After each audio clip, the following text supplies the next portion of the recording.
দুঃখজনক ঘটনা হলো এই যে মাজারে হামলার যে একটা কালচার, মাজার, বাউল গান, এগুলোতে হামলার যে একটা কালচার আমরা অন্তর্বর্তীকালীন সরকারের আমলে দেখেছি। এক ধরনের মব তৈরি করা, মানুষকে আতঙ্কিত করা, মানুষের যার যার বিশ্বাসের উপর হামলা করা, এটা আমরা অন্তর্বর্তীকালীন সরকারে দেখেছি। এই অন্তর্বর্তীকালীন সরকারের 1.5 বছরে প্রায় শতাধিক ঘটনা এরকম ঘটেছে। সেটা আমরা ভেবেছিলাম যে নতুন সরকার আসার পর, বিএনপি সরকার আসার পর বোধ করি এটা থেমে যাবে একেবারেই, কিন্তু আমরা দেখলাম তা থামছে না। থামছে না মানে কি, সেটা এখন রাজধানী ঢাকা শহরে চলে এসেছে। এই সরকার আসার পর আমরা প্রথম দেখলাম বড় ধরনের একটা ঘটনা গত এপ্রিলে, এটাতে মে মাস, এপ্রিল মাসে কুষ্টিয়ার দৌলতপুর উপজেলায় এরকম একটা গুজব ছড়িয়ে একটা মাজারে হামলা করা হয় এবং সেখানে যিনি পীর ছিলেন আর কি, ওই মানে মাজারের যিনি মূল লোক ছিলেন শামীম রেজা নামে এক ব্যক্তিকে পিটিয়ে এবং কুপিয়ে হত্যা করা হয়। সেই মামলার খবর কি, সেই ঘটনার কি কোনো বিচার হয়েছে এ পর্যন্ত? বিচার কিভাবে চলছে?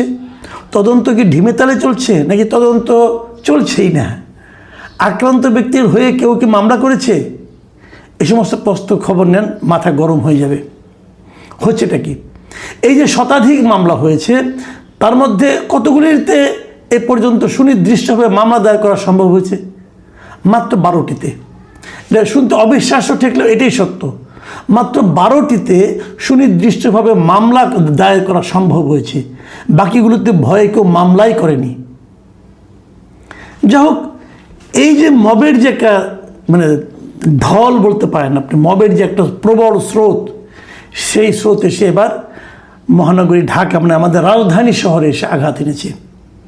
রাজধানী ঢাকা শহরে যতগুলি মাজার আছে অথবা এরকম খানকা আছে, তার মধ্যে সবচেয়ে বড় হিসেবে বিবেচনা করা হয় মিরপুর 1 নম্বর সেকশনের হজরত শাহ আলী মাজার। এই শাহ আলী মাজারটা এতই বিখ্যাত, ওখানে একটা থানা আছে, শাহ আলী থানা নামে পরিচিত, এবং প্রায় কয়েকশো বছরের পুরনো এই মাজারটা। সেখানে এই শাহ আলী মাজারে হামলা হয়েছে গত বৃহস্পতিবার রাতে। ওখানে প্রতি বৃহস্পতিবার রাতে একটা জলসার মতো হয়, লোকজন আসে এবং সেখানে হঠাৎ মুখের মধ্যে মাস্ক পরে লাঠি সোটা নিয়ে ওখানে আগত লোকের উপর ঝাঁপিয়ে পড়েছে কিছু দুর্বৃত্ত। এবং কেন ঝাঁপিয়ে পড়েছে? লুটপাট করার জন্য, টাকা পয়সা ছিনতাই করার জন্য? না, কিছুই না, এখান থেকে সবাইকে সরিয়ে দেওয়ার জন্য। তাদের বিবেচনায় এটা বেদাত কাজ, এটা হলো ধর্মবিরোধী কাজ, অতএব সরিয়ে দিতে হবে। দেখুন, আমাদের সমাজে মুসলমান আছেন, আমরা সংখ্যাগরিষ্ঠ মুসলিম। এখন সকল মুসলিমে যারা আছেন এই দেশে সবারই কি চিন্তা ভাবনা একই ধারায় প্রভাবিত হয়? এখানে কি নানা ধরনের মতভেদ নাই? আছে, কিন্তু কেউ ওয়াহাবি আছেন, আবার কেউ আছেন সুফিজমে বিশ্বাস করেন। আমাদের দেশের মুসলমানদের যে আচার অনুচার যারা আছে, যে সমস্ত আচার অনুষ্ঠান তারা করেন, সৌদি আরবে মুসলিমরা কি সেই একই আচার অনুষ্ঠান করেন? আমরা যে সমস্ত পোশাক পরে নামাজ পড়তে যাই সৌদি আরবে কিংবা ইউএই, তাদের মুসলমানরা কি সেই একই ধরনের পোশাক পরে নামাজ পড়তে যান না? কেন যান না? কারণ এটা জলবায়ু এবং অবস্থানগত কারণে এখানে কিন্তু এটা পার্থক্যটা তৈরি হয়। এখন আল্লাহর কাছে কোনটা বেশি প্রিয়, আল্লাহ কোনটা চান, ইসলাম ধর্ম কোনটা কি করে, এগুলো নিয়ে কিন্তু কোনো সুনির্দিষ্ট কথা নেই। ইসলামটা এত বড় একটা ধর্ম এবং এটার ভেতরে এত রহস্য আছে, এত কিছু আছে। আপনি যদি সারা জীবন এটা নিয়ে সাধনা করেন তবু আপনি এটাকে শেষ পাবেন না। সব ধর্মেরই একই রকম অবস্থা, আপনি সারা জীবন সাধনা করলেও এটা শেষ বলতে কিছু পাবেন না, আপনি চলতেই থাকবে। তাহলে আমরা কী করব? পুরোটা দেখে তারপর ধর্ম পালন শুরু করব, নাকি যার যা বিশ্বাস আছে, যে নিজের মতো করে যা বিশ্বাস, আমাদের একটা ধর্মগ্রন্থ আছে, আপনি ধর্মগ্রন্থটা পড়বেন, পরে আপনি যেভাবে বিশ্বাস করবেন সেভাবে আপনি আচরণ করবেন। অথবা আপনি যাকে বিশ্বাস করেন যে উনি হয়তো সঠিক তথ্যটা আমাকে দিবে, তার সঙ্গে আলোচনা করবেন, তার সঙ্গে আলোচনা করে আপনার যদি গ্রহণযোগ্য মনে হয় আপনি ওইভাবে করবেন, আচার অনুষ্ঠান পালন করবেন। এটাই তো নিয়ম, এইভাবেই চলতে থাকবে। প্রতিদিন আপনি নতুন নতুন জ্ঞান পাবেন, সেই জ্ঞান পেয়ে আপনার আগের জ্ঞানকে সরিয়ে রাখবেন অথবা এটাকে আরও সমৃদ্ধ করবেন। এভাবেই ধর্মীয় জ্ঞান আপনার বাড়তে থাকবে। একটা বই পড়ে আপনি ধর্ম জানতে পারবেন না রে ভাই।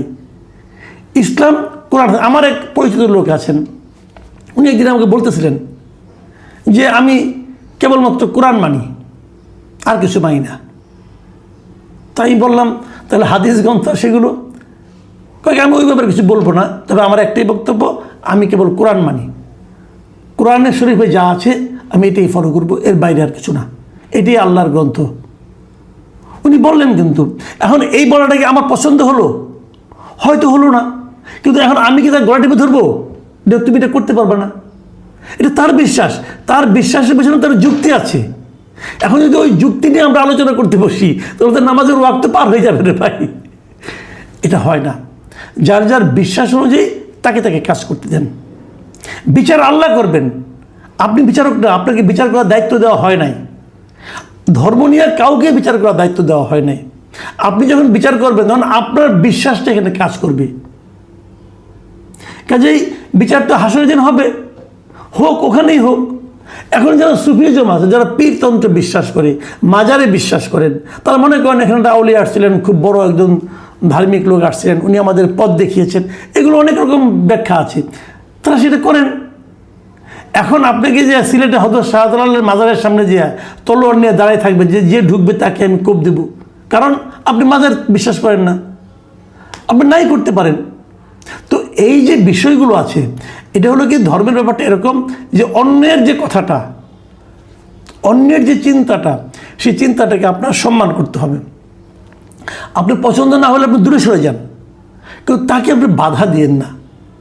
আপনি তো জানেন না যে কোনটা সঠিক, আপনি আপনার মতো করে জানেন, কিন্তু আল্লাহ তাদেরও তো একটা বুদ্ধি দিয়েছে, তাদেরও তো একটা যুক্তি আছে। এই যুক্তি নিয়ে আপনি ঝগড়া করার কোনো দরকার নাই। তো এই জায়গাগুলোতে কিন্তু আমাদের ঝামেলা হচ্ছে। আমরা জামাত, এই যে মাজারগুলিতে হামলা হয়েছে, আমরা কিন্তু দেখেছি এই মাজারের হামলা নিয়ে কিন্তু জামাত ইসলামকে দায়ী করা হয়েছে। জামাত ইসলামকে কেন দায়ী করা হয়েছে?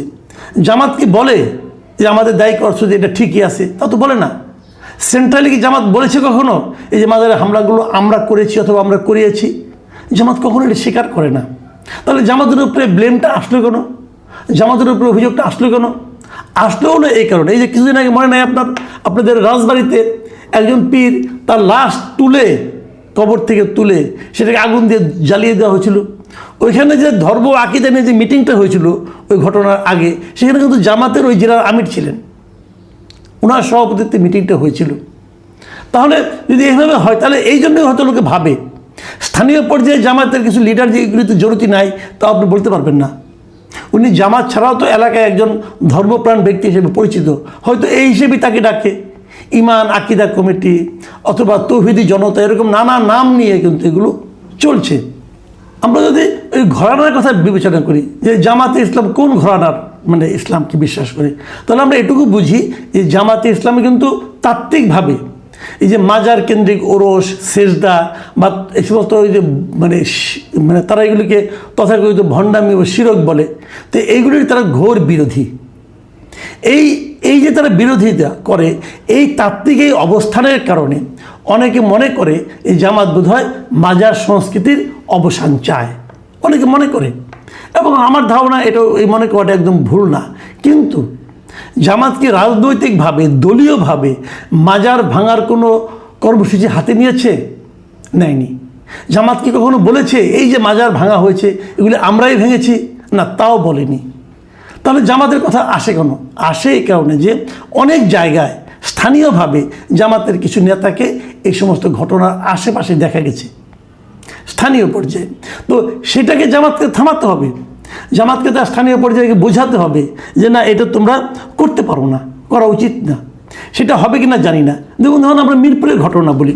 মিরপুরের এখন তো আর আপনার অন্তর্বর্তীকালীন সরকার নেই, এখন তো পুরোপুরি একটা গণতান্ত্রিক সরকার।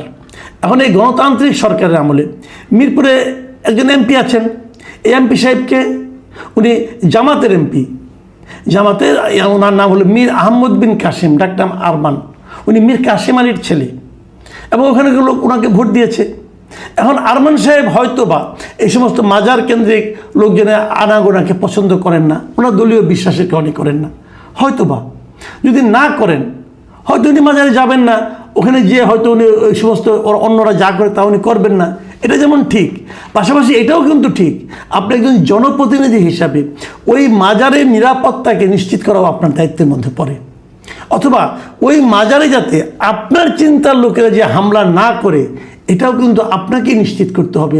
কারণ আপনি ওই এলাকার কেবল জামাতে ইসলামের ব্যক্তিদের এমপি না, আপনি পুরো এলাকার এমপি। পুরো এলাকার নিরাপত্তা, পুরো এলাকার জনগণের ধর্মবিশ্বাস, যার যার ধর্মবিশ্বাস যাতে তারা করতে পারে, সেই দায়িত্বটা কিন্তু আপনাকেই নিতে হবে। আমাদের এখানে জনপ্রতিনিধির এটাই হলো তাত্ত্বিক অবস্থা।